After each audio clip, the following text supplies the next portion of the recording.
Hello students, welcome to my YouTube channel physics world by Savita Sharma. हमने इस time start किया हुआ है chapter second electric potential and capacitance. Last video में हमने इसमें पढ़ा था इंट्रोडक्शन कैपेसिटर और कैपेसिटेंस का। देखिए, हर एक टॉपिक एक दूसरे से रिलेटेड है और अभी जो भी चल रहा है वो कैपेसिटर का ही टॉपिक चल रहा है। तो आज की वीडियो समझने के लिए आपको पिछली वीडियो जरूर समझनी चाहिए। तो पीछे का एक बार काम रिवाइज कर लेते हैं। देखिएगा क्या किया था हमने। इंट्रोडक्शन किया था, कैपेसिटेंस का फॉर्मूला देखा था which is equals to Q by V, और इसकी यूनिट आ गई थी फैराडे। कैपेसिटर के बारे में पढ़ा था, स्फेरिकल कैपेसिटर पढ़ा था और उसका कैपेसिटेंस ड्राइव किया था। जब हमने स्फेरिकल कैपेसिटर का कैपेसिटेंस ड्राइव किया था तो उसके फॉर्मूले से भी हमें पता चल गया था कि कैपेसिटेंस जो होता है वो ना क्यू पर डिपेंड करता है और ना वी पर डिपेंड करता है। ये डिपेंड करेगा shape size of the capacitor पर, कंडक्टर पर, कंडक्टर कहें या कैपेसिटर कहें, और ये डिपेंड करेगा कि जो मीडियम है कैपेसिटर के आसपास वो कैसा मीडियम है, और डिपेंड करेगा कि उसके पास में कोई दूसरा कंडक्टर प्रेजेंट तो नहीं है। वहीं हमने साथ के साथ ड्रॉबैक्स किए थे स्फेरिकल कैपेसिटर के। जब हम स्फेरिकल कैपेसिटर पढ़ रहे थे तो देखा था कि वहां पे जैसे जैसे हम उस पर स्फेरिकल कैपेसिटर पे चार्ज ला करके स्टोर कराते जा रहे थे तो उसका पोटेंशियल बढ़ रहा था, और पोटेंशियल बढ़ रहा था तो इलेक्ट्रिक फील्ड बढ़ रही थी, और पास में रखी हुई एयर के मॉलिक्यूल्स जो हैं वो आयनाइज्ड हो रहे थे, जिसकी वजह से जो सरफेस है स्फेरिकल कैपेसिटर का उस पर जो चार्ज है वो डिस्चार्ज होना स्टार्ट हो गए थे, जिसको हम कोरोना डिस्चार्ज के टॉपिक में भी जानते हैं। और इसका दूसरा ड्रॉबैक हमने क्या था, can't increase the capacitance of spherical capacitor. तो अब अगर हम स्फेरिकल कैपेसिटर्स के कैपेसिटेंस को इंक्रीज नहीं कर सकते तो ऐसा क्या करें कि हम कैपेसिटेंस को इंक्रीज कर दें। How we can increase the capacitance of the capacitor, आज का हमारा टॉपिक यही है। और इस क्वेश्चन का आंसर है कि हम कैपेसिटेंस इंक्रीज कर सकते हैं कैपेसिटर का, लेकिन इसके लिए हमें क्या करना पड़ेगा, पैरेलल प्लेट कैपेसिटर यूज करना पड़ेगा। मतलब एक कंडक्टर की बजाय हमें दो कंडक्टर यूज करने पड़ेंगे। कैसे, इसको पूरे डीप में समझते हैं। पैरेलल प्लेट कैपेसिटर आपके एग्जाम के पॉइंट ऑफ व्यू से बहुत इंपॉर्टेंट है, तो ध्यान से सुनिएगा, समझिएगा और नोट्स बनाइए। देखो स्टूडेंट्स, सबसे पहले हम बात कर लेते हैं पैरेलल प्लेट कैपेसिटर कैसे बनता है, इसका प्रिंसिपल क्या है, हाउ इट प्रिपेयर्ड, और या फिर प्रिंसिपल ऑफ कैपेसिटर। इसके लिए क्या होगा, देखिए हम इसमें कंडक्टिंग प्लेट्स कंसीडर कर लेते हैं।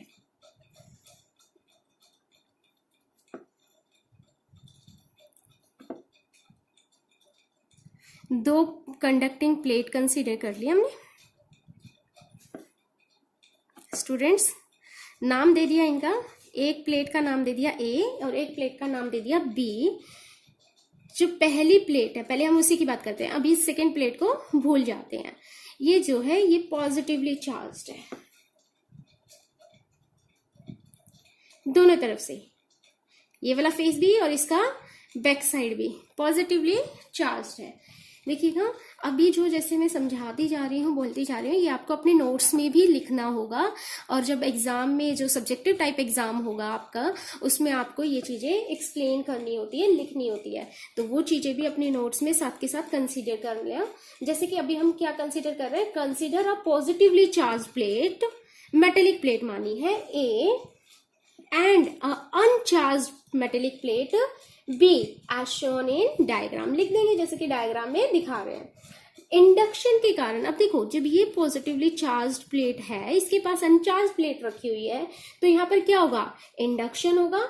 इंडक्शन से क्या होगा, जो प्लेट की जो साइड ए के सामने है वो कैसी हो जाएगी, नेगेटिवली चार्ज हो जाएगी, नेगेटिव आ जाएगा, वो फेस नेगेटिव हो जाएगा, और जो इस ए प्लेट से दूसरी तरफ फेस है वो कैसा हो जाएगा, पॉजिटिव चार्ज हो जाएगा। किसकी वजह से, इंडक्शन की वजह से, क्योंकि किसी पॉजिटिव चार्ज स्फीयर के पास अगर हम पॉजिटिव चार्ज कंडक्टर के पास कोई अनचार्ज कंडक्टर लेके आएंगे तो उसके नियर बाय साइड में तो अपोजिट टाइप के चार्जेस इकट्ठे हो जाएंगे और जो दूसरा एंड होगा उस पर सेम चार्ज चले जाएंगे।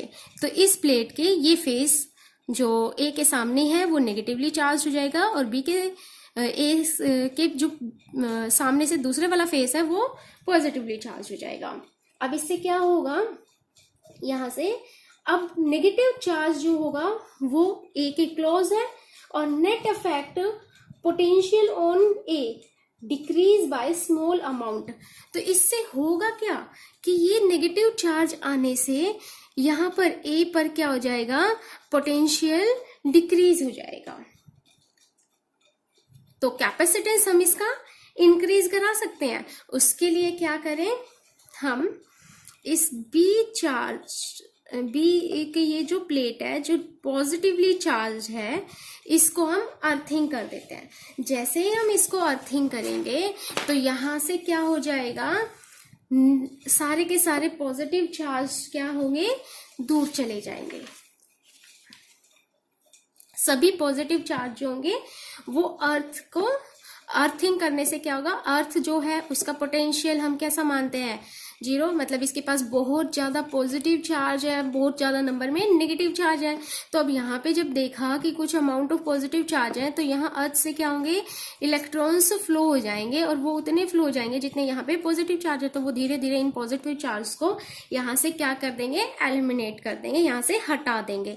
तो इसके बाद हमारे पास क्या बच जाएगा, अर्थिंग करने के बाद ये ए जो है ये प्लेट पॉजिटिवली चार्ज है और जो बी प्लेट है उसके इन साइड पे कैसे चार्ज हो जाएंगे, नेगेटिवली चार्ज हो जाएंगे, नेगेटिव चार्ज हो जाएंगे। तो कुल मिला के हमारे पास 2 प्लेट हो जाएंगी, एक पॉजिटिव चार्ज और एक नेगेटिव चार्ज प्लेट हो जाएगी। इस नेगेटिव चार्ज प्लेट के प्रेजेंट होने की वजह से ए का जो पोटेंशियल है वो कम हो जाएगा। पोटेंशियल कम होने से कैपेसिटेंस हमने क्या किया, Q इक्वल्स टू में V है। पोटेंशियल अगर डिक्रीज हो गया तो कैपेसिटेंस क्या हो जाएगा, बढ़ जाएगा। कैपेसिटेंस बढ़ने का ये मतलब नहीं है ये पोटेंशियल पे डिपेंड करेगा। एक्चुअल में क्या हुआ, इस चीज को ऐसे समझते हैं कि दोनों प्लेट के बीच का पोटेंशियल डिफरेंस जो पहले था अब वो उससे ज्यादा उससे कम हो गया है।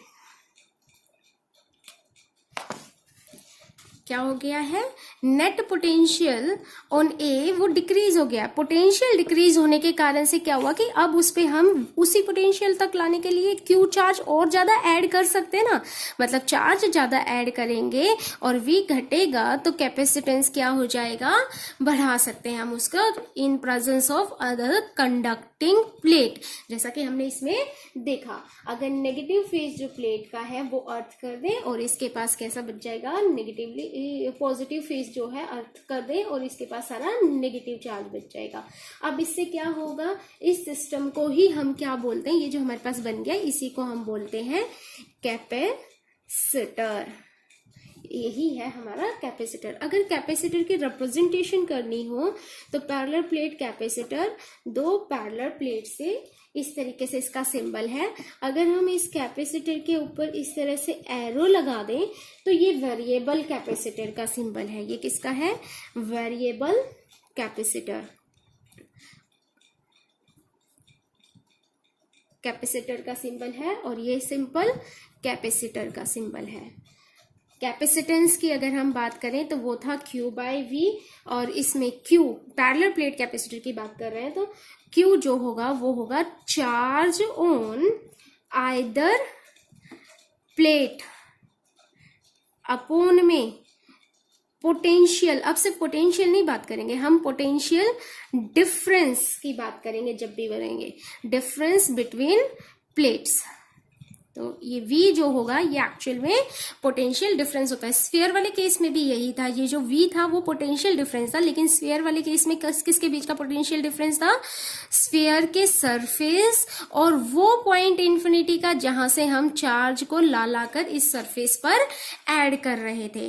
तो यहाँ पर भी क्या हो रहा है एक्चुअल में, जब हम नेगेटिव चार्ज की बात कर रहे हैं, B पर कोई एक नेगेटिव चार्ज इंड्यूस्ड हो रहा है, इसका मतलब हम ये भी तो कह सकते हैं कि यहाँ से एक पॉजिटिव चार्ज A पर गया है, तो ये उसी का मतलब है। यहाँ पे जब पॉजिटिव चार्ज A पे गया तो A की टेंडेंसी बढ़ गई कि वहां पे एक चार्ज और बढ़ गया, और यहाँ B पर क्या दिख रहा है, उसकी जगह पर नेगेटिव चार्ज है। ये सिर्फ समझने का फर्क है। तो चार्ज ऑन आइदर प्लेट, दोनों प्लेट पे A या B पर बात करें, दोनों पर चार्ज सेम रहेंगे, एक पर प्लस का और एक पर माइनस का। नेट चार्ज कभी भी ये नहीं कहेंगे कि कैपेसिटर पे 0 है। नेट चार्ज किसी एक प्लेट का जो भी चार्ज होगा उसके मैग्नीट्यूड की ही बात करेंगे, चार्ज ऑन अ कैपेसिटर या फिर charge on either plate upon में potential difference between the plates. तो यहाँ से हमारे पास आ गया है कैपेसिटेंस ऑफ पैरेलल प्लेट के लिए थोड़ा सा बेस बना है बस, कि हमारे पास दो प्लेट होंगी, एक पॉजिटिवली चार्ज होगी और एक नेगेटिवली चार्ज होगी, तो हम उसे क्या कहेंगे? पैरेलल प्लेट कैपेसिटर कहेंगे।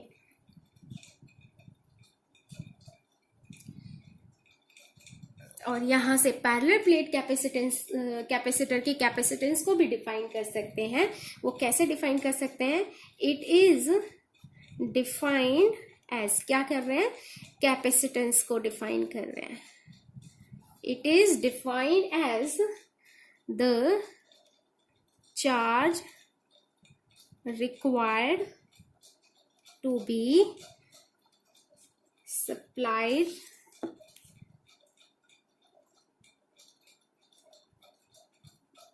to either of the conductor of the capacitance so as to increase the potential difference between them by unit amount। बिल्कुल वैसे ही है कैपेसिटेंस की डेफिनेशन जो हमने पहले की थी, बस यहाँ पर क्या हो गया, कंडक्टर, दो कंडक्टर की बात हो रही है तो किसी एक कंडक्टर पे सप्लाई देना है चार्ज का, जिसकी वजह से कि पोटेंशियल को इंक्रीज कर दिया जाए यूनिट अमाउंट से। Potential difference between them increase by unit amount. तो अब यहाँ पे ये कैपेसिटेंस, फिर से वही बात है कि कैपेसिटेंस किस चीज पर डिपेंड कर रहा होगा? पैरेलल प्लेट का। तो अब हम ड्राइव कर लेते हैं एक बारी, नेक्स्ट टॉपिक स्टार्ट कर लेते हैं, पैरेलल प्लेट कैपेसिटर का कैपेसिटेंस। तो इसको स्टार्ट करते हैं। स्टार्ट करते हैं।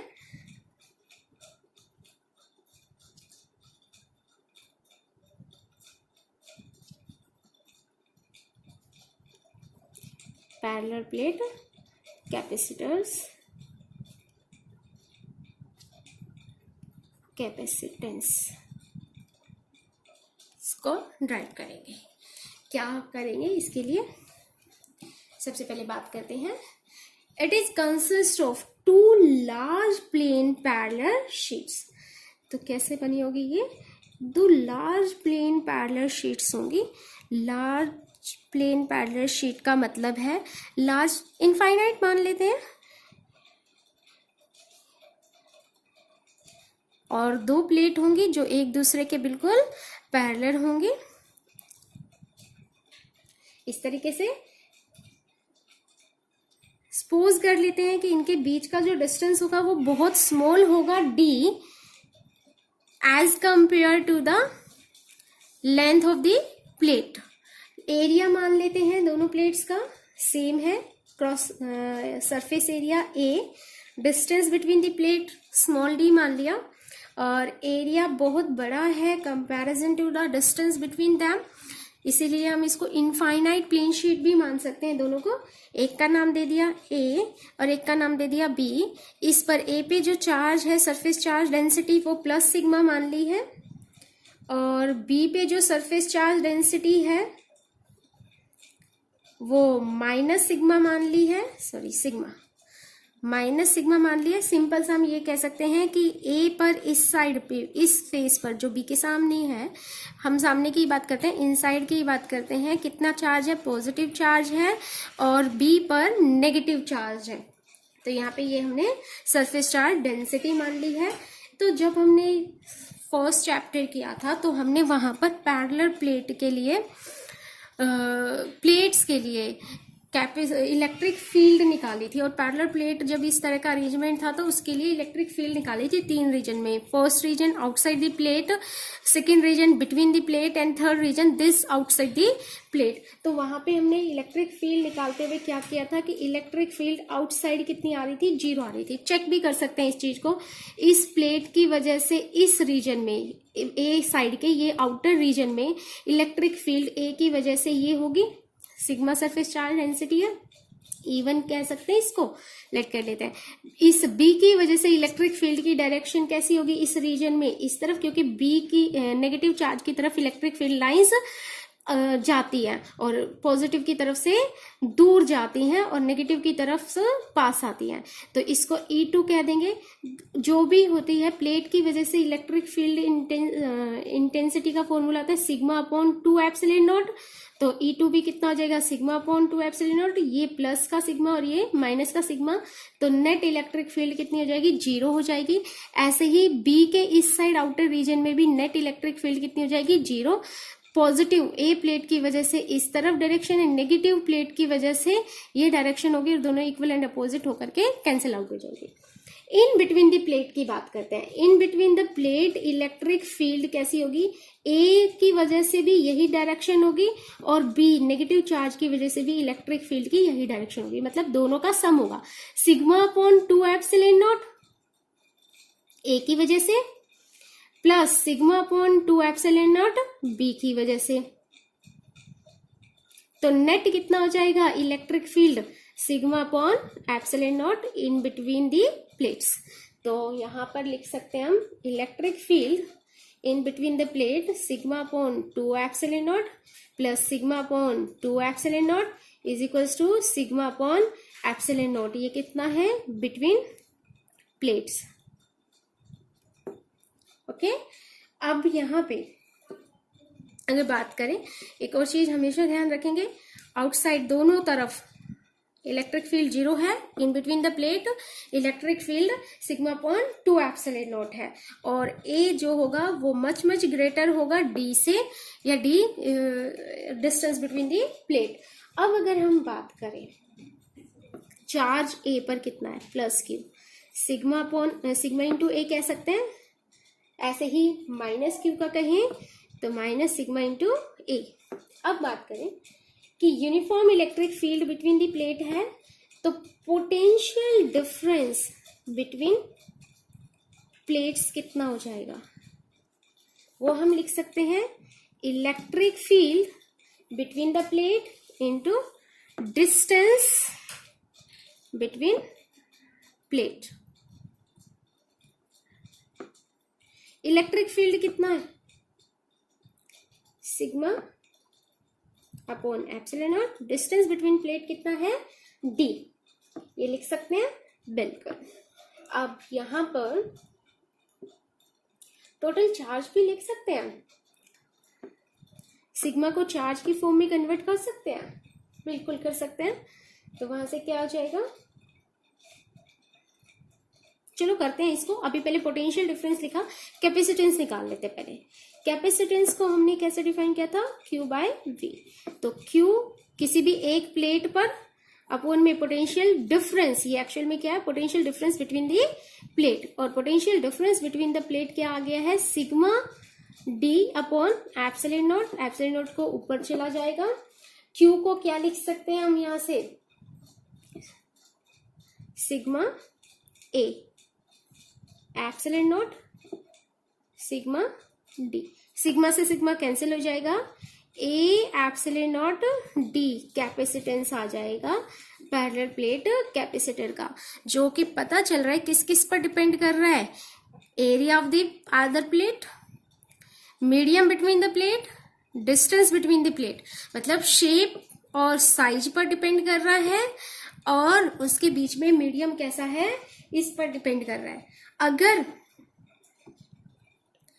सी डी पर इनवर्सली डिपेंड कर रहा है तो हम इनवर्स का लिखेंगे, ऐसे ना लिख करके।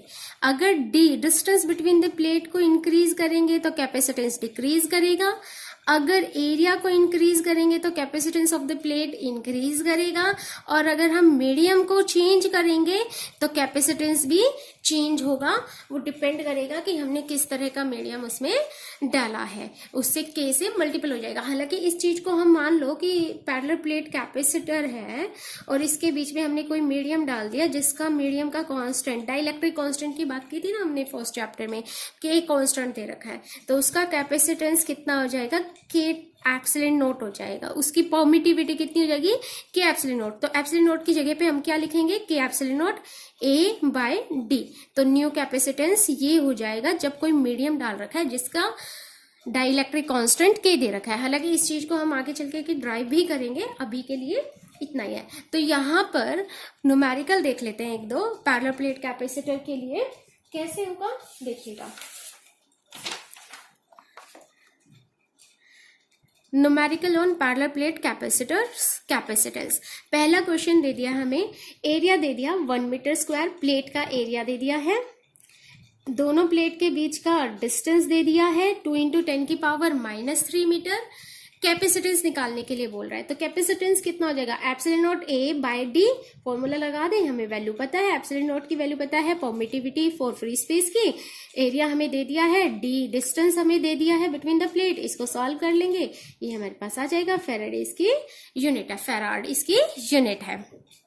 अब इसी क्वेश्चन में सेकंड, इसी का फर्स्ट का पार्ट है, इसमें क्या किया, कह रहा है कि एरिया अगर प्लेट का डबल कर दिया जाए और डिस्टेंस जो प्लेट्स के बीच में है उसको हाफ कर दिया जाए तो न्यू कैपेसिटेंस बताओ। तो देखो न्यू कैपेसिटेंस क्या हो जाएगा, पुराना तो एप्सिलॉन नॉट ए होता है ना, ए क्या कर दिया पहले से ट्वाइस कर दिया, डिस्टेंस बिटवीन द प्लेट जो था डी वो पहले का हाफ कर दिया, तो कितना हो गया एप्सिलॉन नॉट 2 × ये 2 ऊपर चला जाएगा 4a/d, मतलब कि c डैश न्यू कैपेसिटेंस कितना हो जाएगा 4 टाइम्स ऑफ c आ जाएगा।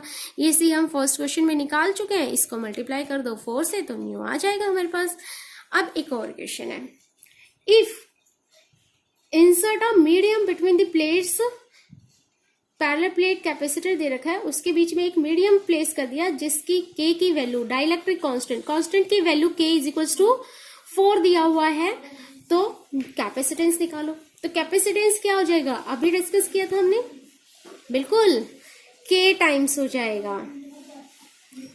तो क्या करें, वैल्यूज पुट कर दो, तो जो भी हमारे पास ये आया है सिर्फ इसकी वैल्यू तो हम निकाल चुके हैं ना, वो कितनी है 4.4 × 10⁻⁹ फैराड, के 4 से मल्टीप्लाई कर दो, 4.4 × 10⁻⁹ फैराड, ये हमारे पास आंसर आ जाएगा। तो इस तरीके से क्वेश्चंस न्यूमेरिकल्स हमें दिए होंगे तो हम उसको सॉल्व कर सकते हैं।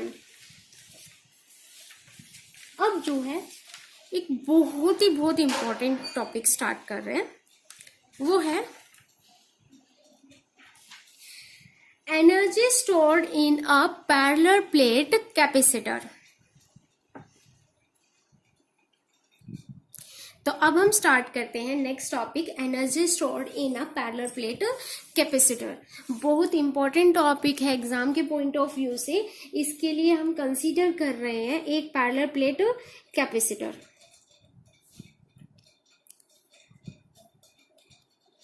एक प्लेट पर पॉजिटिव चार्ज है और एक प्लेट पर नेगेटिव चार्ज है, ये एक पैरेलल प्लेट कैपेसिटर मान लिया। इनके बीच में जो डिस्टेंस है वो d मान लिया और एरिया जो है सरफेस एरिया वो a मान लिया है। तो कंसीडर, पहले एक बारी फटाफट देख लेते हैं, consider a capacitor of capacitance c initially it's two plates are uncharged, ये बिल्कुल अनचार्ज्ड है स्टार्टिंग में। लेट कर लेते हैं दैट की positive charge is transfer from plate two. Consider कर लेते हैं कि पहली प्लेट और दूसरी प्लेट स्टार्टिंग में अनचार्ज है, तो फिर हमने क्या किया, यहाँ जो सेकेंड प्लेट है इससे हमने क्या किया है, पॉजिटिव चार्ज को यहाँ पर ट्रांसफर कर रहे हैं। तो इससे क्या हो जाएगा, पहली प्लेट पॉजिटिव चार्ज होती चली जाएगी, पॉजिटिव चार्ज आ गई ना वहां से, और ये दूसरी प्लेट कैसी होती चली जाएगी, नेगेटिव चार्ज होती चली जाएगी। मतलब कि अगर इसमें कोई क्यू चार्ज थे, इसमें क्या करते जा रहे हैं हम, कुछ चार्ज को माइनस करते जा रहे हैं, तो जितना माइनस होता जाएगा इस पर नेगेटिव चार्ज आते चले जाएंगे, और इस पर कैसे चार्ज आते चले जाएंगे, जितने ऐड होते जाएंगे उतने प्लस के चार्ज होते चले जाएंगे। तो इस पे मान लेते हैं कि किसी टाइम ऐसे ऐसे ट्रांसफर करते करते क्या हुआ, एक चार्ज लेके गए तो एक प्लस का इस पे आ गया, एक चार्ज यहाँ से गया तो इस पे माइनस का आ गया, दूसरा चार्ज फिर लेके गए तो इस पे दो चार्ज प्लस के हो गए और इस पे अब दो माइनस के चार्ज हो गए। तो ऐसे एक एक करके हम सेकंड प्लेट से फर्स्ट प्लेट पर चार्ज लेके जा रहे हैं। अब देखो, जब हम फर्स्ट प्लेट पर चार्ज लेकर जा रहे हैं तो इस प्लेट का क्या हो रहा है, पोटेंशियल भी चेंज हो रहा है ना, तो दोनों प्लेट्स के बीच में पोटेंशियल डिफरेंस आता जा रहा है। तो at any instant plate 1 and 2 have, let कर लेते हैं कि क्यू डैश चार्ज है और इस पर माइनस क्यू डैश चार्ज है। क्या किया, eight any instant plate 1 and 2 have Q dash and minus Q dash charge respectively. Then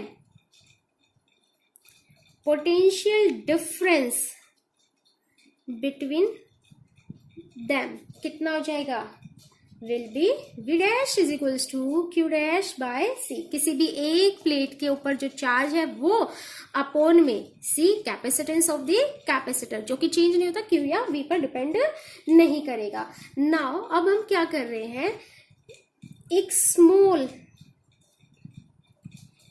additional charge dq dash be transferred from 2 plate to 1 plate। हमने एक छोटा सा चार्ज dq को यहां से ले गए, dq dash को, और इसमें जाकर के ऐड कराया। तो क्या हो जाएगा, यहाँ पर जब हम यहाँ पे पहले ही चार्ज आ चुके हैं पॉजिटिव और यहाँ नेगेटिव चार्ज है, और फिर भी हम यहाँ से एक पॉजिटिव चार्ज, कौन से पॉजिटिव चार्ज को, dq डैश को यहाँ पर लेके जा रहे हैं, तो यहाँ पहले से पोटेंशियल है, तो वो पोटेंशियल क्या करेगा, इस dq चार्ज को यहाँ पर आने से रोकेगा। तो इसको यहाँ लेके जाने के लिए हमें कुछ ना कुछ वर्क डन करना पड़ेगा ना, तो वो वर्क डन कौन करेगा, एक्सटर्नल एजेंट को करना पड़ेगा ना। तो वर्क डन क्या हो जाएगा, एक्सटर्नल एजेंट जो वर्क डन करेगा वो वर्क डन हो जाएगा dw, मान लेते हैं स्मॉल चार्ज के लिए। देन लिखते हैं, then work has to be done by external agent कहें या फिर फोर्स कहें, कि इस प्लेट पे हमें चार्ज लेके आना है और पॉजिटिव चार्ज तो हमें वर्क डन करना पड़ेगा।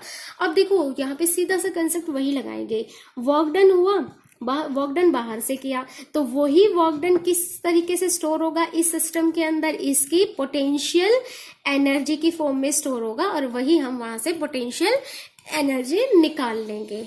ठीक है, तो work done is equals to, क्या लिख सकते हैं, पढ़ा है ना, पोटेंशियल डिफरेंस इनटू में पोटेंशियल, जो भी इस प्लेट पे पोटेंशियल रहा होगा, पोटेंशियल डिफरेंस है कि हम एक पॉइंट से किस पॉइंट पे लेके जा रहे हैं, उन दोनों पॉइंट के बीच का जो पोटेंशियल डिफरेंस होगा, मतलब v डैश इनटू में जिस चार्ज को हम लेकर जा रहे हैं, q dq डैश। तो यहाँ पे हम v डैश को तो क्या लिख सकते हैं, q dash by c dq dash. अब यहाँ से ये तो small amount of work done आ गया, अगर हमें कंप्लीट वर्क डन निकालना है कि हम सारे कुछ चार्ज को जीरो से, पहले ये अनचार्ज थी ना प्लेट, तो इस पे चार्ज कितना था Q स्टार्टिंग में, पॉजिटिव चार्ज की बात करें जीरो, Q डैश की वैल्यू जीरो थी, और कहाँ तक लेके आए, इस पे हम Q चार्ज लेके रखे आए, तो वर्क डन निकाले, तो वर्क डन क्या हो जाएगा, जीरो से फुल वर्क डन निकाल रहे हैं, और क्या निकाल रहे हैं, Q dash D Q dash upon C, charge कहाँ से कहाँ वेरी करे, जीरो से किसी वैल्यू Q तक वेरी करे, तो 1/c बाहर आ जाएगा, Q dash D Q dash zero से Q, इसका इंटीग्रेशन हम अच्छे से जानते हैं, क्या हो जाएगा, Q डैश डी क्यू का इंटीग्रेशन जल्दी से बताइएगा क्या हो जाएगा, ये तो हो जाएगा बिल्कुल Q स्क्वायर बाय 2, तो 1/c Q स्क्वायर बाय 2 यहाँ पे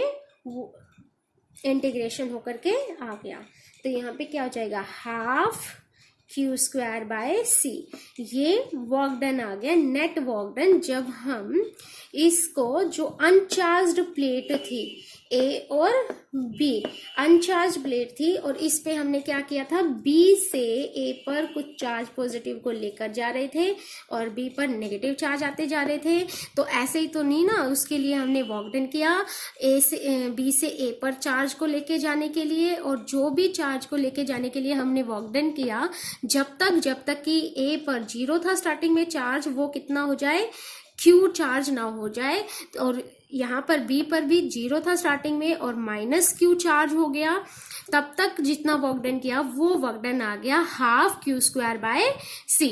अब यही वर्क डन क्या होगा, स्टोर होगा as a potential energy of the system या ऑफ द कैपेसिटर कहें, तो पोटेंशियल एनर्जी कैपिटल U को हम क्या कह सकते हैं, half Q square by C। अब यहाँ पे हम इसमें Q और C की वैल्यूज पुट करके अलग अलग फॉर्म भी बना सकते हैं, जैसे हाफ CV स्क्वायर बन जाएगा, और एक और फॉर्मूला बन सकता है हाफ QV, इसमें Q नहीं है, Q की वैल्यू को एलिमिनेट कर दिया, मतलब Q की वैल्यू पुट की फर्स्ट वाले फॉर्मूले में, Q is equals to VC, और यहाँ पर C नहीं है, यहाँ पे C की वैल्यू पुट की Q बाय V, तो हमारे पास ये फॉर्मूला आ गया। तो जैसे जैसे क्वेश्चन में जो जो डाटा दिया रहेगा उसके अकॉर्डिंग हम इस एनर्जी को सॉल्व कर सकते हैं, निकाल सकते हैं, energy of a parallel plate capacitor. Okay,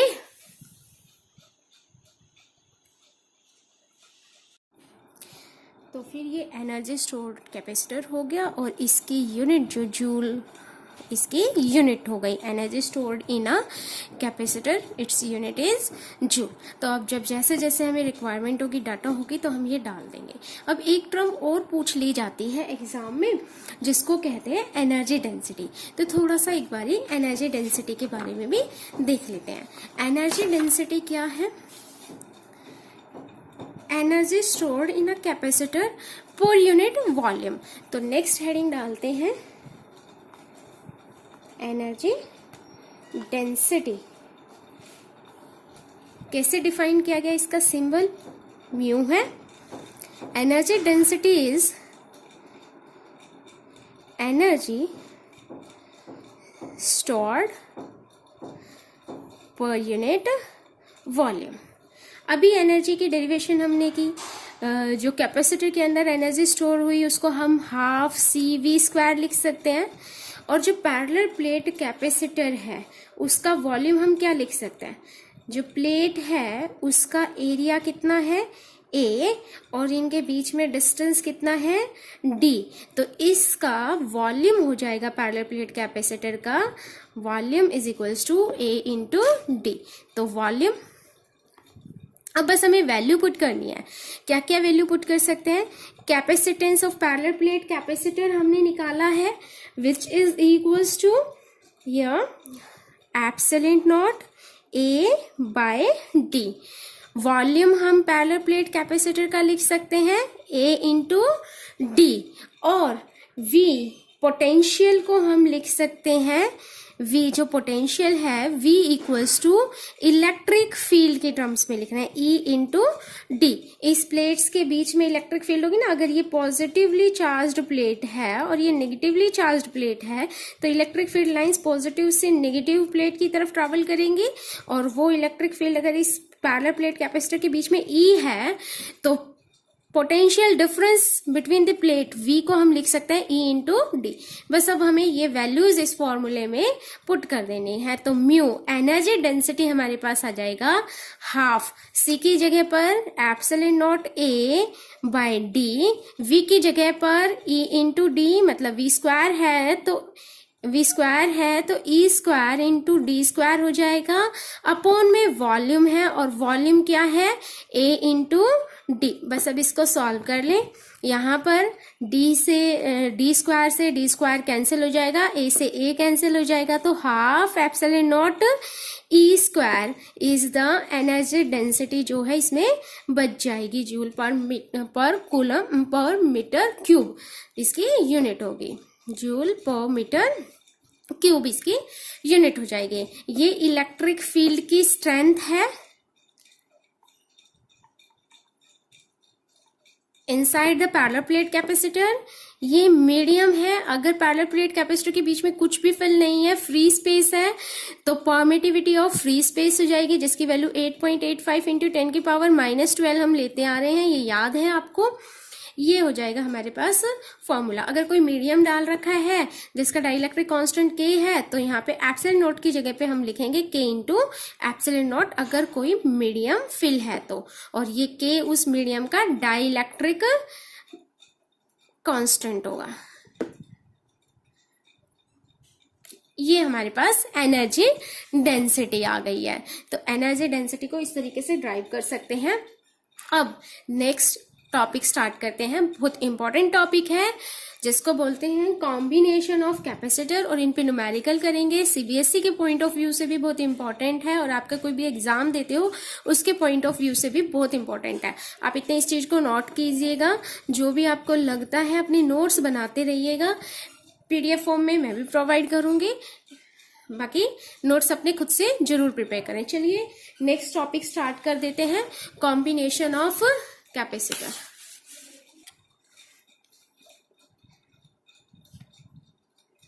combination of capacitors,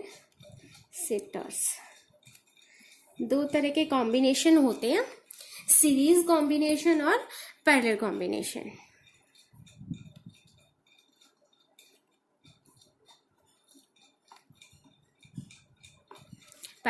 पहले बात कर लेते हैं सीरीज कॉम्बिनेशन की। सीरीज कॉम्बिनेशन में क्या होगा,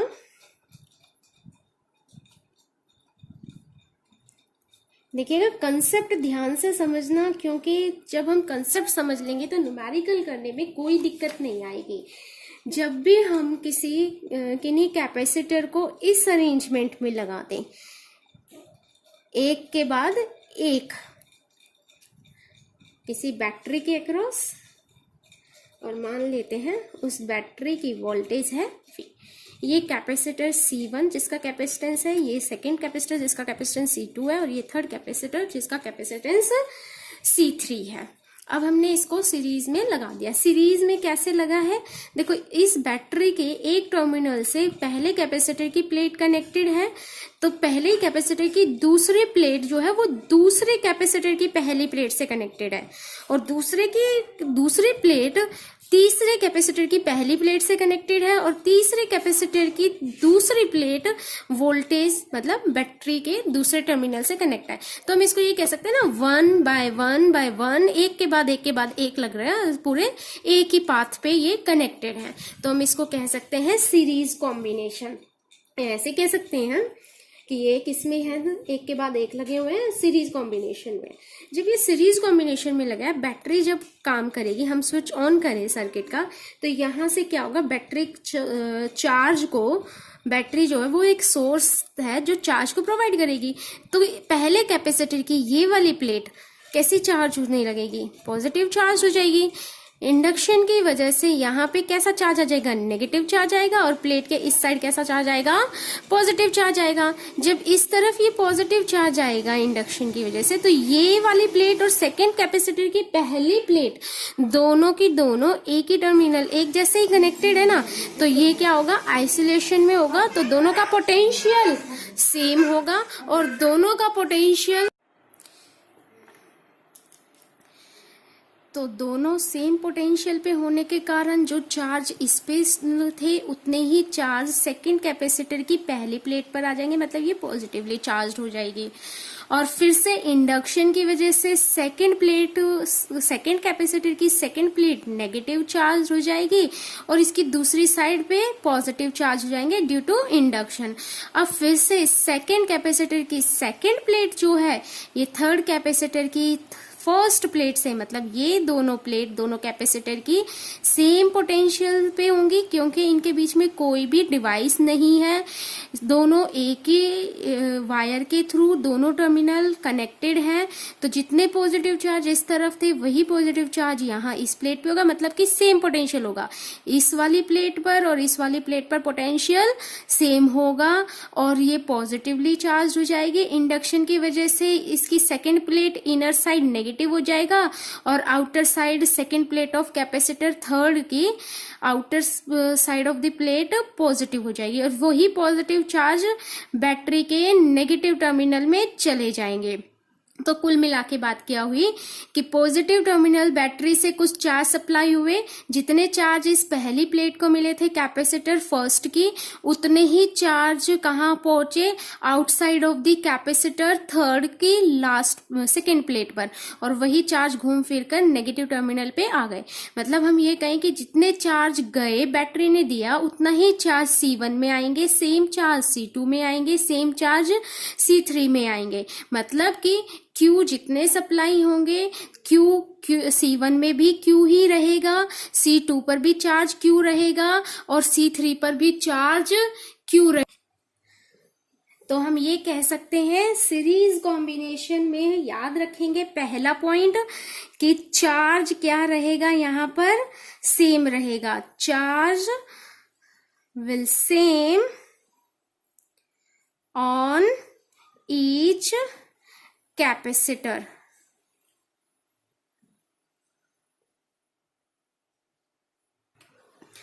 अब चार्ज हो गए हर कैपेसिटर में सेम, तो चार्ज सेम हो गया तो हमने पढ़ा Q is equals to CV। अब Q equals to CV, Q सब में सेम है। V की बात करें तो V क्या लिख सकते हैं, V is equals to Q by C। हर एक का कैपेसिटेंस अलग अलग है ना, C की वैल्यू फर्स्ट कैपेसिटर के लिए अलग है, सेकंड के लिए अलग है, थर्ड के लिए अलग है, Q सेम है। तो इससे क्या होगा कि पोटेंशियल डिफरेंस जो होगा फर्स्ट कैपेसिटर की प्लेट के बीच में, सेकंड की प्लेट में और थर्ड की प्लेट के बीच में वो डिफरेंट हो जाएगा। मतलब हम ये कहें कि potential difference across the plate between C1 is V1 मान लेते हैं, C2 की प्लेट्स के बीच में पोटेंशियल डिफरेंस V2 मान लेते हैं और C3 के लिए V3 मान लेते हैं। तो V1 C1 के लिए, V2 C2 के लिए और V3 C3 कैपेसिटर के लिए पोटेंशियल डिफरेंस मान लिया। हमने टोटल पोटेंशियल कितना दिया था V, इस V से ही तो इसने कुछ V1 पोटेंशियल C1 ने लिया होगा, V2 पोटेंशियल C2 ने लिया होगा और V3 पोटेंशियल C3 ने लिया होगा। इसका मतलब टोटल जो पोटेंशियल होगा V वो ही टोटल V1 में, V2 में, V3 में, V1 plus V2 plus V3। तो हम V को क्या लिख सकते हैं, नेट चार्ज जो सर्किट में थे वो Q अपोन में नेट, इसका तीनों की जगह पे हम इक्विवेलेंट कैपेसिटर मान लेते हैं। लेट कर लेते हैं कि इस सर्किट में हम क्या करें, 3 की जगह कोई ऐसा एक कैपेसिटर लगा दें जो वही काम करे जैसा कि ये तीनों मिलकर कर रहे हैं। उसके कैपेसिटर की जो कैपेसिटेंस होगी उसको C इक्विवेलेंट कहते हैं। तो Q equals to C equivalent किसके इक्वल हो जाएगा, V1 के लिए हम लिख सकते हैं Q अपॉन C1, V2 के लिए Q अपॉन C2 और V3 के लिए Q अपॉन C3। Q सबसे सेम है, बाहर आ जाएगा, कैंसिल हो जाएगा और जब ये कैंसिल हो जाएगा तो हमारे पास बच जाएगा 1 by C equivalent is equals to 1 by C1 plus 1 by C2 plus 1 by C3। मतलब कि ये हमारे पास सीरीज कॉम्बिनेशन के लिए कैपेसिटेंस की वैल्यू आ गई। तो अब ये पॉइंट्स यहाँ पर याद रखेंगे। पहला पॉइंट कि charge will same on each capacitor, दूसरा पॉइंट, इक्विवेलेंट कैपेसिटेंस निकालना है सीरीज कॉम्बिनेशन में, तो वो हम ये फॉर्मूला लगाएंगे। तीसरा पॉइंट, अब रेसिप्रोकल में सम हो रहा है ना यहाँ पर, इसका मतलब C इक्विवेलेंट जो आएगा वो लेस रहेगा C इंडिविजुअल से, मतलब कि C1 से भी कम होगा C इक्विवेलेंट, C2 से भी कम होगा, C3 से भी कम होगा C इक्विवेलेंट। रेसिप्रोकल में आके सम हो रहा है और वो रेसिप्रोकल के इक्वल होगा। आगे अगर V की बात करें तो पोटेंशियल डिफरेंस जो होगा, V potential difference between the plate लिख रहे हैं, ईच कैपेसिटर के लिए वो डिफरेंट होगा। नेक्स्ट बात करें, V जो होगा वो इनवर्सली प्रोपोर्शनल होगा कैपेसिटर के, इनवर्सली प्रोपोर्शनल कैपेसिटर के है तो इसका मतलब जिसका कैपेसिटेंस ज्यादा होगा उसके अक्रॉस पोटेंशियल डिफरेंस प्लेट्स के अक्रॉस कैसा होगा, कम होगा। जैसे कि V1 ratio V2 ratio V3 अगर हम निकालें तो वो हम कैसे लिख सकते हैं, 1/C1 ratio 1/C2 ratio 1/C3, ये हम बता सकते हैं। तो ये था सीरीज कॉम्बिनेशन का। फिर से चार सेम रहेंगे, potential difference across each capacitor different होगा, इक्विवेलेंट कैपेसिटेंस निकालना है तो 1/C equivalent equals to 1/C1 plus 1/C2 plus 1/C3। इस तरीके से ये पैरेलल सीरीज कॉम्बिनेशन में हम कैपेसिटेंस निकाल सकते हैं। अगर मान लो यहाँ पर तीनों कैपेसिटर की कैपेसिटेंस इक्वल दी होती, C1 equals to C2 equals to C3, तो सीधा सीधा हम यहाँ पे क्या करते, लेट कर लेते C, तो C इक्विवेलेंट कितना हो जाता, किसी भी जो C की वैल्यू दे रखी थी, सेम दे रखे थे, उसको डिवाइड कर दे C/3 से, तो वो C इक्विवेलेंट की वैल्यू आ जाती। 2 होते तो C/2 कर देते, 6 होते तो C/6 कर देते। एक और, अगर 2 कॉम्बिनेशन दिए हो तो C इक्विवेलेंट 2 कैपेसिटर का कॉम्बिनेशन आ जाएगा, C1 plus 1/C1 plus 1/C2 equals to 1/C equivalent. उसको सॉल्व करेंगे C इक्विवेलेंट, तो C1 plus C1 into C2 upon C1 plus C2, ये आ जाएगा 2 कैपेसिटर के लिए। ये हमारे पास फॉर्मूला बन जाएगा। न्यूमेरिकल में अप्रोच करेंगे इन बातों का, तो ध्यान रखना। नेक्स्ट हम बात करते हैं पैरेलल कॉम्बिनेशन की।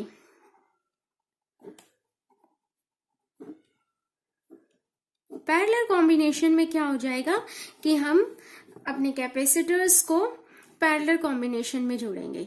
एक कैपेसिटर C1 मान लिया और ये कैपेसिटर C2 मान लिया और ये कैपेसिटर C3 मान लिया। इसको किसी बैटरी के अक्रॉस V वोल्टेज मान ली उस बैटरी की और इसके अक्रॉस जोड़ दिया, C1 C2 C3।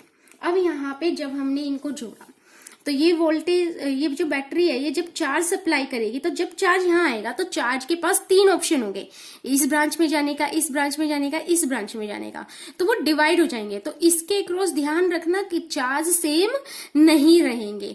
तो पहला point, charge in parallel combination is not equal.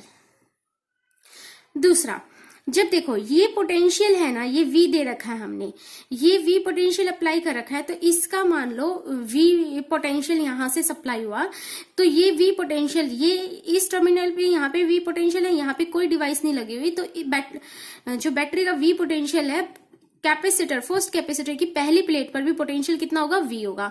Second plate पर भी, यहाँ पे भी कोई डिवाइस कनेक्ट नहीं है, डायरेक्ट इस टर्मिनल से ये कनेक्ट है, सेकंड कैपेसिटर की भी पहली प्लेट पर पोटेंशियल V होगा और थर्ड कैपेसिटर की भी पहली प्लेट पर पोटेंशियल इसी तरीके से V होगा, क्योंकि यहाँ बीच में कोई भी डिवाइस नहीं है जो पोटेंशियल को कंज्यूम कर ले। तो इसका मतलब यह, जितना इस टर्मिनल पे पोटेंशियल है, मतलब जितना बैटरी के इस टर्मिनल पे पोटेंशियल है, उतना ही पोटेंशियल इन तीनों कैपेसिटर की इन पहली प्लेट पर पोटेंशियल होगा। ऐसे ही बैटरी का ये दूसरा टर्मिनल पे जितना भी पोटेंशियल होगा वो ही पोटेंशियल यहां जाकर इस टर्मिनल पे होगा, क्योंकि यहां बीच में कोई रेजिस्टेंस वगैरह नहीं लगा हुआ, और जितना पोटेंशियल इस टर्मिनल पे है, इस वायर में भी कोई डिवाइस नहीं लगी हुई, तो इस प्लेट पर भी वही पोटेंशियल होगा, इस प्लेट पर भी वही पोटेंशियल होगा, थर्ड कैपेसिटर की इस प्लेट पर भी वही पोटेंशियल होगा। जब पोटेंशियल सेम है, मतलब कि एक साइड की सभी प्लेट पर पोटेंशियल एक जैसा, कैपेसिटर की दूसरी प्लेट्स, सभी प्लेट्स पर पोटेंशियल एक जैसा, तो ये कैसा कॉम्बिनेशन कहलाएगा, पैरेलल कॉम्बिनेशन कहलाएगा। अब देखो, पहली प्लेट पर भी वोल्टेज V, दूसरी प्लेट पर भी दूसरे कैपेसिटर की भी पहली प्लेट पे वोल्टेज V, तीसरे पर भी पहली प्लेट पर वोल्टेज V। अगर हम V को टोटल यहाँ पर इस वाले टर्मिनल पे 0 माने तो सेकंड प्लेट पे पहले कैपेसिटर पे 0, सेकंड प्लेट पर सेकंड कैपेसिटर पे 0 पोटेंशियल, सेकंड प्लेट पर थर्ड कैपेसिटर पे भी पोटेंशियल 0। इसका मतलब C1, C2 और C3 पर पोटेंशियल कैसा है, सेम है। तो potential difference across each capacitor will same. ये इसका सेकेंड पॉइंट हो गया। अब पोटेंशियल डिफरेंस सेम है, लेकिन Q क्या हुआ, हमने Q चार्ज सप्लाई किया, इधर गया Q1, इधर गया Q2, इधर गया Q3। तो हम क्या कह सकते हैं, Q equals to Q1 plus Q2 plus Q3। और हमें पढ़ा था Q is equals to CV पढ़ा है, तो यहाँ पे Q नेट Q जो सप्लाई किया उसको हम क्या लिख सकते हैं, C इक्विवेलेंट इंटू में net voltage equals to Q1 को क्या लिख सकते हैं, C1। वोल्टेज कितनी रही, सेम रही, क्योंकि पोटेंशियल जो C1 पे है वही जितना बैटरी का है, C2 पे भी वही पोटेंशियल है जितना बैटरी का है। तो C2 इंटू में V, C3 इंटू में V, तो यहाँ से V कॉमन आ जाएगा और C इक्विवेलेंट पैरेलल कॉम्बिनेशन में C1 plus C2 plus C3 आ जाएगा। तो हमारे पास C इक्विवेलेंट पैरेलल कॉम्बिनेशन का भी आ गया। तीनों को ऐड कर देंगे, C1 plus C2 plus C3। अब इसके साथ ही यहाँ पे पॉइंट्स ध्यान देंगे, charge in parallel combination different होगा, potential difference across each capacitor same रहेगा, C equivalent third point C1 plus C2 plus C3 से आ जाएगा। और इसमें थर्ड पॉइंट के बाद फोर्थ पॉइंट क्या कह सकते हैं कि C इक्विवेलेंट ग्रेटर रहेगा C1, C2 या फिर C3 से। नेक्स्ट, चार्ज जो होंगे Q डायरेक्टली प्रोपोर्शनल है C के, तो यहां पर चार्ज की ratio Q1 ratio Q2 ratio Q3 equal होगी C1 ratio C2 ratio C3 के। ये रेशो में डिवाइड किया हुआ है, तो इस चीज का ध्यान रखना है कि किस तरीके से ये आया हुआ है। थोड़ा सा इन चीजों को माइंड में रखते हुए काम करना है। और अब हम बात कर लेते हैं न्यूमेरिकल की, कि न्यूमेरिकल में क्या दे रखा होगा हमें और कैसे सॉल्व करना है। बहुत इंपॉर्टेंट है न्यूमेरिकल, तो एक बार ये देख लेते हैं 2-4 न्यूमेरिकल कैसा है। पहले न्यूमेरिकल की बात करते हैं। तो फर्स्ट न्यूमेरिकल देखते हैं। फर्स्ट न्यूमेरिकल में क्या दिया हुआ है, यहाँ पर क्वेश्चन है आपके सामने, 2 माइक्रोफेराड एंड 1 माइक्रोफेराड का कैपेसिटर है जिसको कनेक्ट करेंगे in series and parallel 1 by 1। मतलब एक बार सीरीज में कनेक्ट करेंगे और एक बार पैरेलल में कनेक्ट करेंगे। फर्स्ट जो दिया है इसमें कैलकुलेट करना है, बैटरी कितनी कनेक्ट कर दी है 6 वोल्ट। कैलकुलेट क्या करना है, C equivalent Q on each capacitor, potential difference across each capacitor और energy store in 2 microfarad capacitor. तो अब हम करते हैं, पहले सीरीज कॉम्बिनेशन ले लेते हैं। तो पहले वाला कौन सा कॉम्बिनेशन लेते हैं, सीरीज कॉम्बिनेशन जब सॉल्व कर रहे हैं। तो फर्स्ट पार्ट देखते हैं। देखो सीरीज कॉम्बिनेशन है, तो फर्स्ट पार्ट सीरीज कॉम्बिनेशन के अंदर C इक्विवेलेंट निकालने के लिए फॉर्मूला था C equivalent is equals to 1 by C1 plus 1 by C2, और इसको हमने लिखा था C1 C2 upon sorry value direct put कर देते हैं। कितना आ जाएगा, 1 by 2 microfarad plus 1 by 1 microfarad. तो टोटल इसका सम किया तो कितना हो गया, इसको सॉल्व किया तो यहाँ पे आ गया, हाँ बिल्कुल सॉल्व कीजिएगा, 2 1 प्लस 2 मतलब कि कितना हो गया ये 1 by C equivalent is equals to 3 by 2, मतलब कि C equivalent is equals to 2 by 3 microfarad. ये पहला पार्ट हो गया, 2 by 3 माइक्रोफेराड C इक्विवेलेंट आ गया हमारे पास। अब नेक्स्ट सेकेंड पार्ट की बात करते हैं। फर्स्ट पार्ट हो गया, सेकेंड पार्ट में क्या कहा है हमें कि Q निकालना है ईच कैपेसिटर। अब हम जानते हैं कि सीरीज के अंदर हर कैपेसिटर में चार्ज सेम रहेगा, जितने चार्ज सप्लाई करेगी बैटरी उतनी पहले में चार्ज होगा और उतना ही सेकेंड कैपेसिटर में चार्ज होगा। तो टोटल चार्ज निकाल लेते हैं। तो Q टोटल अगर हम निकालें तो वो क्या हो जाएगा, C इक्विवेलेंट इंटू V जो हमने सप्लाई की है। C इक्विवेलेंट कितना है 2/3 माइक्रोफेराड, V कितना है 6, तो इसको सॉल्व करेंगे तो 2/3 इंटू 6 कितना हो जाएगा हमारे पास 2 इंटू ये कट जाएगा और 4 माइक्रो कूलम आ जाएगा। और यही चार्ज होगा Q1 और यही चार्ज होगा Q2, 4 micro coulomb.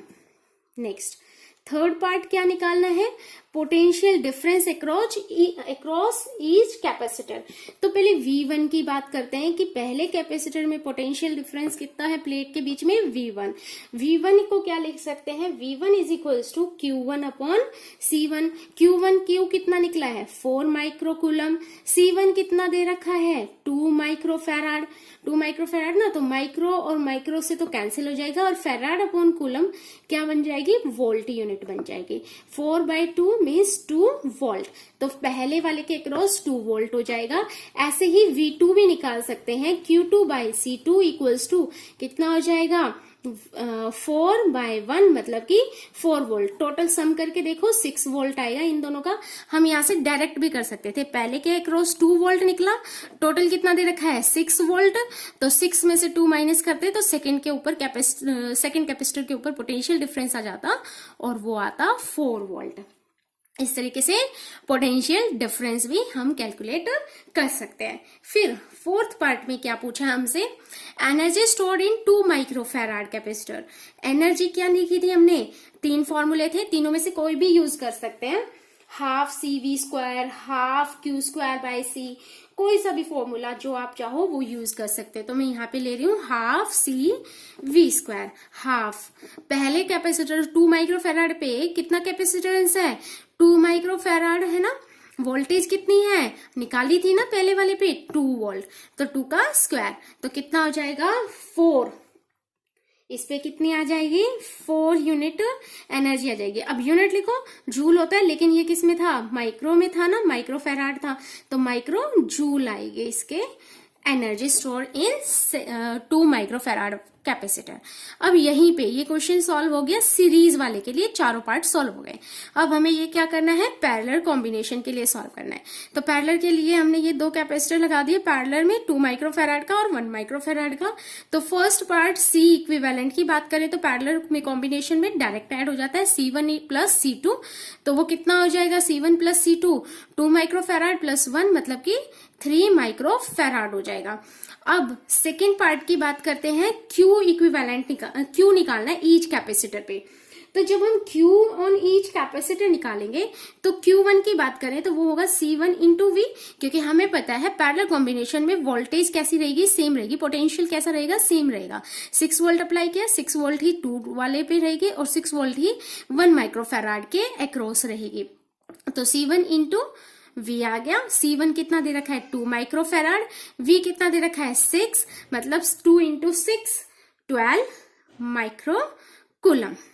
Next second part इसी का Q2 निकालें तो C2V आ जाएगा। C2 कितना दे रखा है 1 और वोल्टेज कितनी दे रखी है 6 माइक्रो कूलम। टोटल चार्ज अगर पूछ रखे होते तो वो कितना हो जाता, सम कर दो 18 माइक्रो कूलम, या फिर Q टोटल हम निकाल सकते Q total is equals to C equivalent into में वोल्टेज, और C इक्विवेलेंट कितनी थी 3 और इंटू में वोल्टेज कितनी है 6, डायरेक्ट भी निकल सकता था अगर टोटल पूछा होता तो 18 माइक्रो कूलम टोटल चार्ज आ जाएगा हमारे पास। नेक्स्ट अगर हम बात करें, नेक्स्ट Q के बाद पोटेंशियल निकालना है, इसका आंसर तो सब वैसे ही बता देंगे क्योंकि पैरेलल कॉम्बिनेशन है तो V सेम रहेगा, हर एक के अक्रॉस कितना पोटेंशियल रहेगा 6 वोल्ट का रहेगा।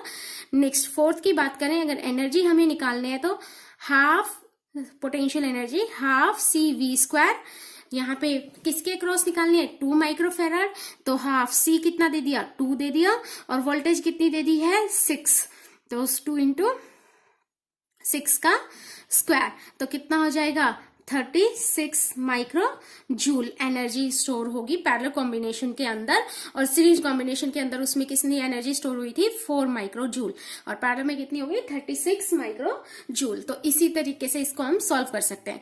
मैं यहाँ पे 2 क्वेश्चन आपके लिए दे रही हूँ, ये स्क्रीन पे आपको दिख रहे होंगे। क्वेश्चन नंबर 1 है 1 माइक्रोफेराड 2 माइक्रोफेराड और 3 माइक्रोफेराड को 12 वोल्ट की बैटरी के साथ कनेक्ट किया सीरीज और पैरेलल कॉम्बिनेशन में 1 बाय 1।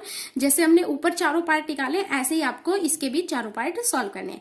6 माइक्रोफेराड और 3 माइक्रोफेराड कनेक्ट किया है सीरीज में 12 वोल्ट के साथ, बैटरी से कनेक्ट किया है। कैलकुलेट करना है आपको अबव 4 पार्ट। इसके लिए सीरीज है तो मैंने आंसर लिख दिया है। 2 माइक्रोफेराड आएगा, Q 24 माइक्रो कूलम आ जाएगा। वोल्टेज अक्रॉस ईच कैपेसिटर एक के अक्रॉस 4 आएगी 6 वाले के अक्रॉस, और एक के अक्रॉस 8 आएगी 3 माइक्रोफेराड वाले कैपेसिटर के। और अगर हम एनर्जी स्टोर निकालना चाहें कि कितनी एनर्जी स्टोर होगी 3 माइक्रोफेराड वाले के अंदर 96 आएगी। आप 6 माइक्रोफेराड वाले के अंदर भी निकाल कर देख सकते हो। तो ये 2 क्वेश्चन आप खुद से ट्राई करना और जरूर बताना कमेंट बॉक्स में कि क्या आपका आंसर आया है। एक और क्वेश्चन है, ये आपके एनसीईआरटी का ही क्वेश्चन है। एनसीईआरटी के क्वेश्चन सॉल्व क्वेश्चन में से ही है। इसमें क्या दिया है कि 500 की वोल्टेज जो है वो कनेक्ट की गई है 4 कैपेसिटर से, और चारों कैपेसिटर का कॉम्बिनेशन कुछ इस तरीके से दे रखा है C1 C2 C3 and C4। आपको यहाँ पे Q इक्विवेलेंट निकालना है, C इक्विवेलेंट निकालना है और Q ऑन ईच कैपेसिटर निकालना है। तो इसको सॉल्व करते हैं। तो पहले ध्यान से देखें 500 वोल्ट, देखो यहाँ पे मान लो V पोटेंशियल है 500 वोल्ट और इस टर्मिनल पे 0 पोटेंशियल है। तो ये V पोटेंशियल जब यहाँ गया तो इस वाले टर्मिनल पे V पोटेंशियल चला गया, मतलब 500 वोल्ट हो गया। यहाँ 0 है तो इधर गया, फिर से ब्रांचिंग हो रही है। यहाँ पर भी इस वाले पोटेंशियल पे 0 गया, इधर भी 0 गया। लेकिन अगर हम यहाँ और आगे जाएं, इसका मतलब C4 पे हमें क्या पता चल गया कि C4 के अक्रॉस जो वोल्टेज है वो कितनी है 500 वोल्ट। अब C1 के अक्रॉस डालते हैं। इस टर्मिनल पे तो 500 है, इस वाले टर्मिनल पे कैसे निकालेंगे? क्या हम वोल्टेज निकाल सकते हैं? क्योंकि जब यहाँ से 0 ट्रैवल करेगा तो वहां तो C3 आ रहा है और आगे चले तो बीच में C2 आ रहा है, और जब जाकर के इस पे जाएगा तो इसका मतलब यहाँ पे पोटेंशियल क्या रहा होगा, वो V नहीं हो सकता और वो हम 0 भी नहीं कह सकते। तो इसका मतलब ये जो होगा ये कहाँ कनेक्ट हो रहा है, नेक्स्ट आगे कोई ब्रांचिंग नहीं है, पहली प्लेट से कनेक्ट हो रहा है C1 के, C2 की, और C2 की दूसरी प्लेट कनेक्ट हो रही है C3 से, और C3 की दूसरी प्लेट कनेक्ट हो रही है 0 से। इसका मतलब C1 C2 और C3 ये किस कॉम्बिनेशन में है? सीरीज कॉम्बिनेशन में है। तो हमें ये पता चल गया कि ये सीरीज कॉम्बिनेशन में है, और इस सीरीज कॉम्बिनेशन के साथ पैरेलल में फोर्थ कैपेसिटर है। तो इक्विवेलेंट C इक्विवेलेंट निकालने के लिए पहले सीरीज कॉम्बिनेशन को सॉल्व कर लेते हैं। जो भी इसका आएगा सोल्यूशन, जो भी इसका इक्विवेलेंट कैपेसिटेंस आएगा वो इसके साथ पैरेलल में निकाल लेंगे, तो C इक्विवेलेंट आ जाएगा पूरे अरेंजमेंट का। तो पहले C पैरेलल सीरीज निकालते हैं। 1/C series equals to 1/C1 plus 1/C2 plus 1/C3। यहाँ पे वैल्यू दे देते हैं। एक क्वेश्चन इसमें दे रखा था C1 C2 C3 हर एक C4 हर एक का कैपेसिटेंस 10 माइक्रोफेराड गिवन है। तो यहाँ पे 1/C1 की वैल्यू डालेंगे 10 10 10। तो सीधा सा मैंने बताया था कि जब अगर सीरीज कॉम्बिनेशन है और 3 कैपेसिटर अगर लगा रखे हैं तो 10/3 भी कर सकते हैं या इसको सॉल्व भी कर सकते हैं। तो C सीरीज आ गया हमारे पास 10/3 माइक्रोफेराड। इसका मतलब इन तीनों की जगह पे हम यहाँ पे एक ही कैपेसिटर मान सकते हैं जो कि पैरेलल होगा C4 के। तो CS जो आया है is in parallel combination with C4। तो C इक्विवेलेंट कितना आ जाएगा? C series plus C4। तो 10/3 प्लस 10 इसको सॉल्व करेंगे तो 13/3 माइक्रोफेराड आ गया। तो C1 C2 C3 सीरीज में आ गए। तो चार्ज यहाँ पे पहला पार्ट तो हो गया ना C इक्विवेलेंट, तो चार्ज जो होगा सब में सेम होगा, और चार्ज सेम निकालने के लिए Q सीरीज कितना चार्ज होगा? C इंटू V, मतलब C इक्विवेलेंट जो सीरीज का आया था वो इंटू में V। तो C इक्विवेलेंट सीरीज कॉम्बिनेशन में कितना आया था? 10/3 माइक्रोफेराड इंटू में वोल्टेज 500 दे रखी। इसको सॉल्व किया, ये है यही जो चार्ज होगा यही Q1 में होगा, यही Q2 में होगा, यही Q3 में होगा। बच्चे कंफ्यूजन में क्या कर देते हैं कि टोटल चार्ज ये आया है तो हर एक के अक्रॉस इक्वल होगा, तो इक्वली डिवाइड हुआ तो डिवाइड बाय 3 कर देते हैं एक के लिए निकालने के लिए। आपको ऐसा नहीं करना, जितने चार्ज टोटल है वही चार्ज Q1 में है, वही चार्ज Q2 में और वही चार्ज Q3 है। Q4 निकालने के लिए क्या करेंगे? C4 into V। C4 कितना दे रखा है? 10 माइक्रोफेराड, क्योंकि ये C4 क्या था? पैरेलल था वोल्टेज के बैटरी के, तो इसमें भी वोल्टेज कितनी है? 500 वोल्ट है। तो ये हमने सॉल्व किया तो 4 के लिए चार्ज आ गया 5 इंटू 10 के पावर -3 कूलम। ये हमारा नेक्स्ट एक और क्वेश्चन सॉल्व हो गया है। एनसीईआरटी की क्वेश्चंस भी आप सॉल्व करते रहना, बहुत इंपॉर्टेंट क्वेश्चंस होते हैं, अच्छे क्वेश्चंस होते हैं। मैं आपके पास पीडीएफ भेज दूंगी एनसीईआरटी के क्वेश्चंस की, ट्राई करना, सॉल्व करना। अगर कोई सॉल्व ना हो तो अपनी क्वेश्चन मुझसे पूछ सकते हो, कमेंट बॉक्स में भी पूछ सकते हो, डायरेक्टली भी पूछ सकते हो कॉल के थ्रू। नेक्स्ट अगर हम बात करें कि क्वेश्चन नंबर 5 डिस्कस करते हैं कि इस तरह का अरेंजमेंट दे दिया और इसमें सी इक्विवेलेंट बताओ। थोड़ी सी दिक्कत होती है इसमें देखने में कि ये कैसा अरेंजमेंट है, थोड़ा कंफ्यूजन सा है, लेकिन बहुत सिंपल है।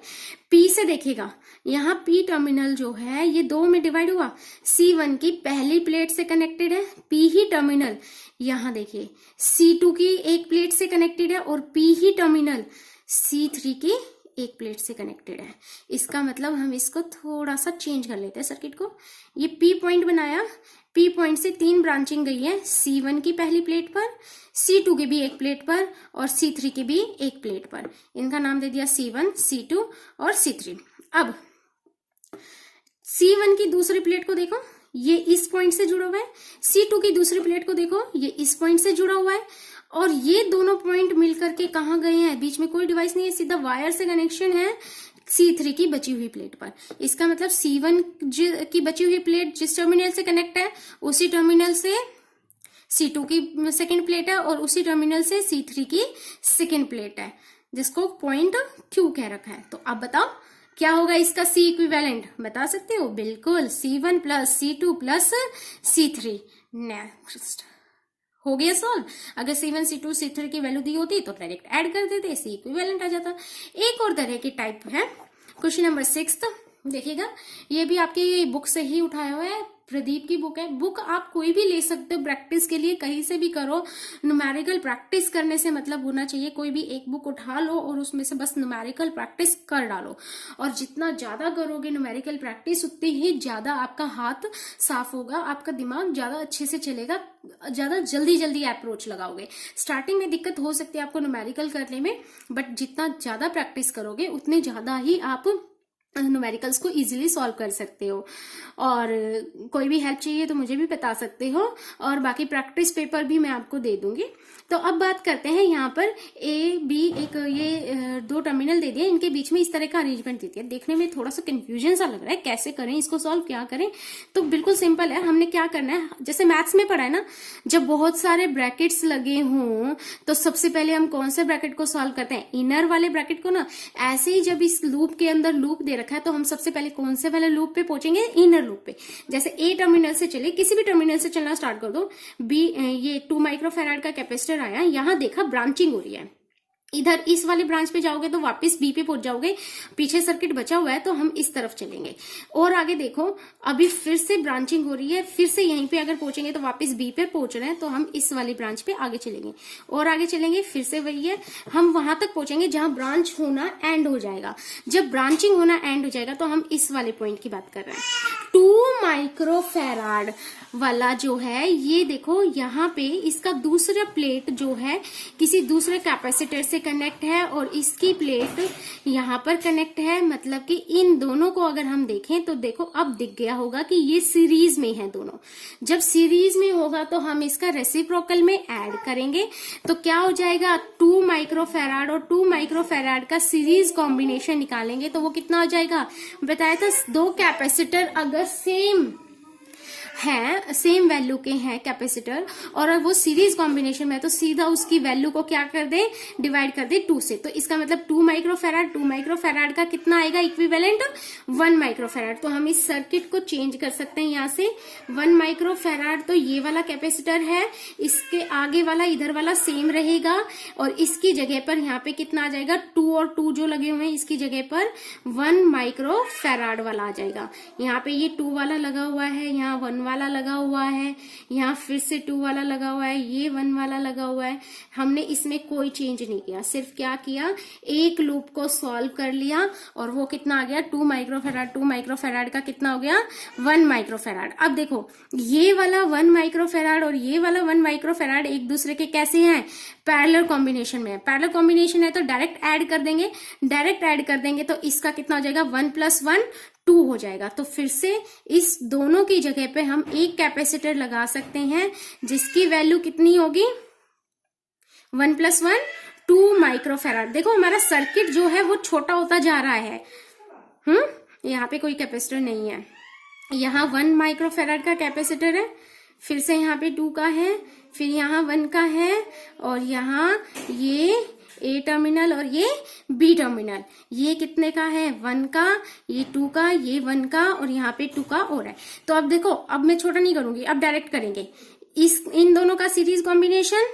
बिल्कुल ये सीरीज में ना, देखो कोई ब्रांचिंग नहीं है, ये एक दूसरे से एक के बाद एक और इस एंड तक लगे हुए हैं। तो ये पूरा का पूरा ये क्या है सीरीज कॉम्बिनेशन। तो 2 और 2 का सीरीज कॉम्बिनेशन कितना बन जाएगा 1, और वो 1 वाला ये कितना हो गया 1 माइक्रोफेराड, और ये 1 माइक्रोफेराड और ये वाला 1 माइक्रोफेराड अगर तोड़ के देखें तो वो एक दूसरे के पैरेलल है। मतलब फिर से इतने वाले टर्मिनल का कितना आ जाएगा 2 माइक्रो, इसका कितना है ये 1 आ गया, ये 1 आ गया, तो मतलब कि कितना हो गया 1 + 1 2 माइक्रोफेराड इक्विवेलेंट आ गया। तो यहां तक हमारा सॉल्व हो गया। तो अब फिर से एक नया सर्किट बनेगा 2 माइक्रोफेराड वाला, ये 2 लगा हुआ है, इस वाले की जगह पर क्या आ गया हमारे पास इस वाले की जगह पर 2 माइक्रोफेराड, ये आगे का सर्किट है, ये टर्मिनल A, ये B, तो ये 2, ये 2, ये 1, ये 1, फिर से इस 2 का कितना हो जाएगा 2 और 2 सीरीज में है, तो 1/2 + 1/2 मतलब 1/C सीरीज, मतलब कि इस 2 का डायरेक्ट कर दो ना, 2 / 2 मतलब कि 1, तो ये 1 हो गया, और वो 1 वाला इस 1 के कैसे हो जाएगा पैरेलल हो जाएगा। तो अब हमारे पास बच जाएगा ये A टर्मिनल है, ये B टर्मिनल है, और इसके बाद ये 1 था, और इसको सीरीज को सॉल्व किया तो ये 1 हो गया, और ये 1 और 1 मिलकर 2 बन गया। सॉरी यहाँ पर नहीं था कैपेसिटर, 1 और 1 मिलके 2 बन गया। तो अब हमारे पास क्या हो गया, एक 2 वाला ये है, और दूसरा पेज ले ही लेते हैं।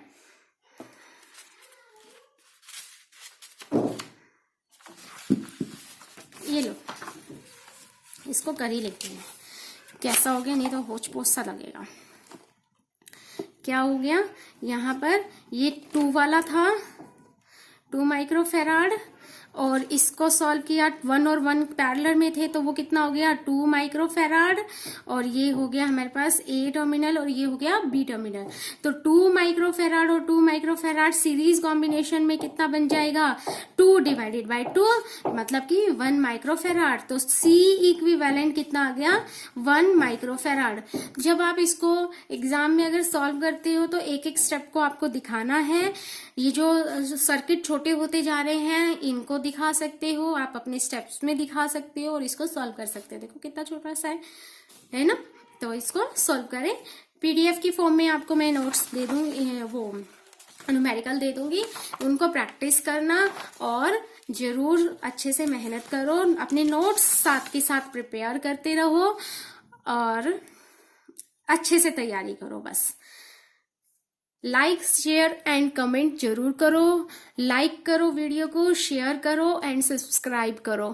Thank you students. Next video